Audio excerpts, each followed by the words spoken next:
এই পুরাতন সেলাই মেশিনটা কেউ দেখে বলে লোহা, আর কেউ দেখে বলে ভাঙাড়ি, আর আমি দেখি আমার সংসারের চাল। পা দিয়ে মেশিন চালাই, এখানে কারেন্ট লাগে না। এই পায়ের মেশিন আমার বিদ্যুৎ। একটা সময় কাজ ছিল না, পকেটে টাকা ছিল না, মানুষ বলতো এই পুরাতন মেশিন দিয়ে কি হবে। আজ এই মেশিনেই আমার সন্তানের স্কুলে যাওয়ার খরচ, মায়ের ওষুধ, সব কিছুই চলে। একটা জামা কাপড় না, এটা একজন মানুষের ঈদের হাসি। একটা প্যান্ট মানে কোনো বাবার পরিশ্রমের সম্মান।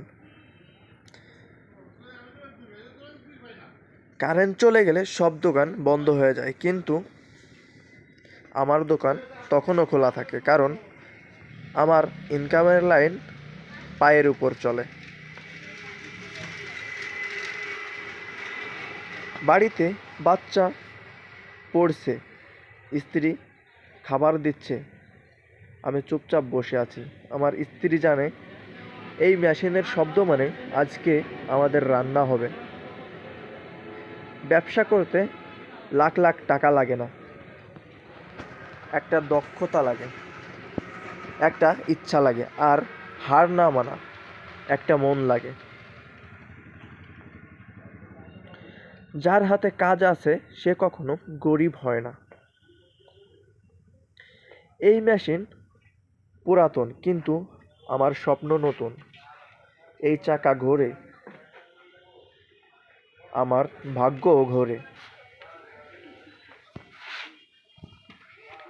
কারেন্ট ছাড়াই ইনকাম, এটাই আমার গর্ব, এটাই আমার গল্প।